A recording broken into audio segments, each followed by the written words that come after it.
Welcome to the deep dive. You know how some crime dramas just, they really grab you and won't let go? Well, today we're digging into a transcript from a CID episode. Our mission, basically, is to figure out how they construct these really intricate plots. Exactly. We want to map out all the twists, the turns, the little bits of storytelling that keep you guessing. Think of it like a backstage pass to a classic whodunit. We're not just summarizing, we're looking at the mechanics, those red herrings, and what makes this specific story work. Right. So this episode, it really just throws us straight in, doesn't it? It does. We meet this young boy, Sonny. He's found alone in a forest, clearly terrified. And his story is, well, it's harrowing. His parents, Anand and Kritika, he says they were kidnapped by a woman with a knife. And bam, that's the hook.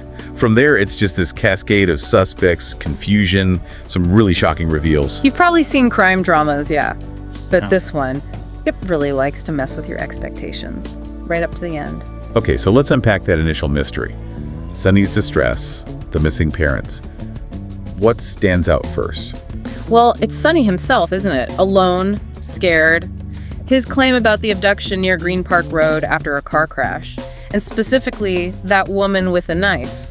That detail immediately signals violence. Yeah, it's not just, oh, they wandered off, and when CID gets to the scene near the car... It confirms it, doesn't it? They find blood, clear signs of a struggle. But no Anand and Kritika, they're just gone. That's the first big red flag, right? Something much darker than a simple car accident has happened. And then there's that other little detail, the mysterious woman seen leaving Anand's house earlier. Right, so even before the supposed accident, there's this hint of trouble brewing back at their home. It just layers on the suspicion from the get-go. Okay, so the scene's set. Now come the potential culprits. This is where the show starts playing games.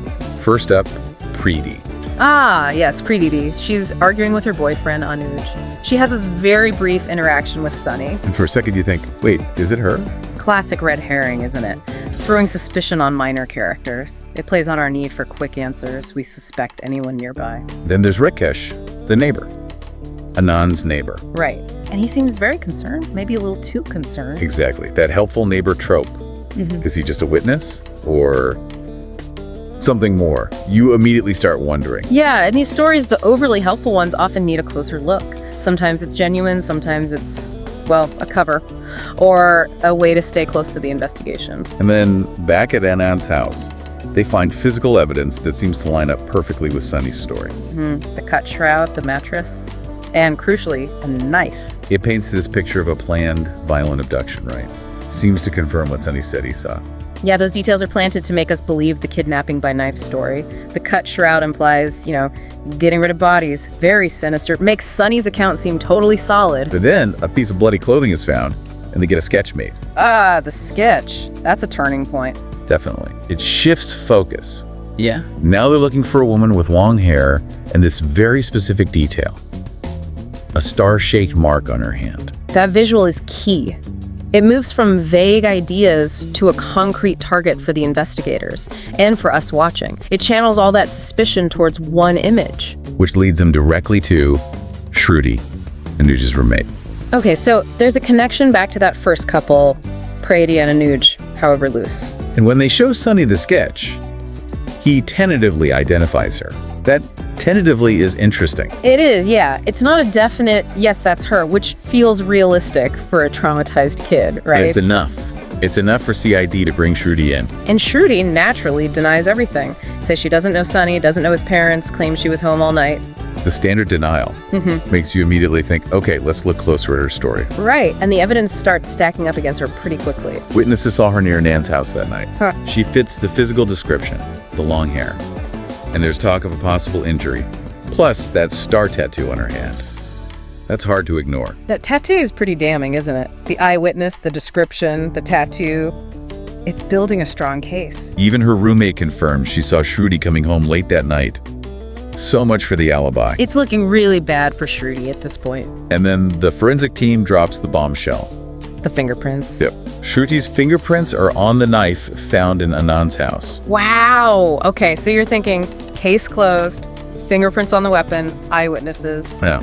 It all fits. You'd think. But no, this is CID. Just when you think you've got it. Curveball. What is it? Shruti claims she sleepwalks. Sleepwalks, seriously. Okay, that changes things. Right, it throws all that evidence into doubt. Suddenly there's a possible explanation for her being there, for her fingerprints, without her consciously doing anything. That's a clever narrative move. It completely reframes her potential guilt. And it gets weirder. Her doctor confirms it, says she has a history of sleepwalking, and even suggests hypnotic suggestion could be involved. Hypnotic suggestions, so someone could have made her do it while she was sleepwalking. Exactly. Now the question isn't just did Trudy do it, but who might have manipulated her? Who's the puppet master? Okay, so now they need to find a trigger, something that set off the sleepwalking and maybe carried the hypnotic command. They're looking for the key, basically. What made her act? Because if there's a trigger, it implies someone else deliberately used her condition. Makes her a pawn. And the trigger, get this, it turns out to be a specific ringtone. A ringtone? Yeah, the ringtone on the phone belonging to Payal, Shruti's neighbor. Her neighbor. Wow, okay, that's unexpected. But brilliant detective work, linking a sound like that. And the phone records seal it. Payal called Shruti twice that night. Let me guess, the calls match up with when Shruti left her place and when she came back. Perfectly, like flicking a switch. Okay, so Payal is definitely manipulating Shruti. But why? What's her motive in all this? That's the big question now. We know she's pulling the strings, but the reason is still totally unclear. Right. What could possibly drive someone to do something so elaborate? And just as we're focused on Payal, boom, another twist. The investigation suddenly loops back around to someone else entirely. Rakesh, the helpful neighbor. No, the neighbor. He's the killer. He's the killer. Talk about misdirection. The one person who seemed totally harmless. Wow. That's classic crime drama, isn't it? Hiding the villain in plain sight. It plays on all our assumptions. And Anand and Kritika? Their fate is grim. Their bodies are found at Rakesh's place. So they weren't just kidnapped?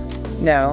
They were moved from the accident scene and then shot. The whole car crash thing was probably staged. That's cold. Really premeditated. Adds a whole layer of brutality. And Rakesh confesses.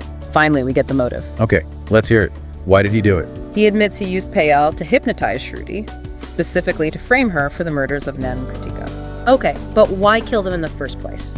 That part isn't entirely clear from just this, but the framing was deliberate. And it gets even more complicated.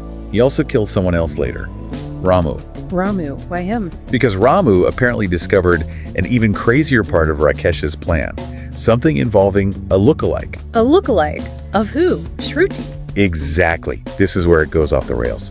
Rakesh and Payal had this whole other scheme involving a woman named Shika, who looks almost identical to Shruti. Wait, what? The double? Yep. They planned plastic surgery to make her identical. The goal, to use Shika to somehow steal the inheritance of some guy named Vishal. This is incredibly elaborate, like movie plot level stuff, greed, pure and simple, driving this whole insane plan. But the plan hits a snag. Shika, the lookalike, tries to kill herself. Jumps off a building. Does she? She survives. But obviously, this throws a huge wrench into everything. Now you got Vishal, his family, the real Shruti, the fake Shruti. It's chaos. What a mess. So Shika's suicide attempt draws Vishal right into the middle of this dangerous game. But Shika doesn't give up even after that. She actually goes through with marrying Vishal. Marries him. The audacity. She's really committed to this scam, isn't she? Totally. But then Ramu, the guy who knew too much, gets murdered. And let me guess, they try to frame the real Shruti for that too? You got it. They plant a hairpin, trying to point the finger back at her. They are desperate to keep their plan going. Just ruthless, covering their tracks at any cost. But you can't keep up a lie that big forever, right? People around Shika, including Vishal, start noticing things. Inconsistencies. Strange behavior. Your mask starts to slip. Exactly. The pressure gets to her, maybe. Those little details always trip people up. Yeah, they do. So eventually the whole thing unravels. It does. The truth comes out. Shika's plot with Rakesh and Payal is finally exposed. And the core of it was driving Vishal insane. Essentially, yes. Make him think he's seeing double with these two identical women, all to get their hands on his money. Utterly twisted. Just pure, calculated greed taken to an extreme. The psychological cruelty of it, wow. So Shika gets arrested. Her game is over. Finally. But what about Sunny? The poor kid who started this whole thing. The CID team reassures him, tells him they'll take care of him. It's a small moment, but important. A reminder of the human cost in all this. That's good to hear, amidst all the murder and deception. But interestingly, the episode doesn't tie up every loose end. Vishal. He's still left confused about the two Shrutis. How could they look so alike? So they leave that door open a crack, suggesting there might be more to that story, or just showing the lingering trauma for him. Exactly. It leaves you wondering how someone even begins to process something like that. That confusion feels very real. It's an effective way to end, leaving that lingering question and maybe setting up future storylines. So looking back at this whole deep dive, Yeah. this CID episode, it's just, wow. A masterclass in complexity, isn't it? Definitely. You've got kidnapping, murder, hypnotic suggestion, lookalikes, all tangled together, driven by greed, revenge. The usual suspects, motive-wise, but taken to such an extreme. What really stands out is how it manipulates our perception as viewers, right alongside the characters. Absolutely. Sunny's story kicks it off, but the reality is so much more layered and deceptive. You think you know what's going on, and then boom, another twist. It really drives home how a case that looks one way on the surface can hide this incredibly intricate reality underneath. Makes you realize you have to question everything. Question the evidence, question the motives, definitely question the helpful neighbor. It's a stark reminder that initial appearances can be incredibly deceiving. The truth is often buried deep. And it highlights the power of misdirection, not just in crime fiction, but how easily our own assumptions can lead us astray. So here's something to think about. How often, maybe in less dramatic ways, are our perceptions manipulated? How often is the truth obscured by a convincing story, even when some evidence points elsewhere? What other real-world situations might involve that kind of intricate deception? That's a heavy thought to end on. Makes you look at things a bit differently. It does. Well, thanks for digging into this maze with us today. What a ride.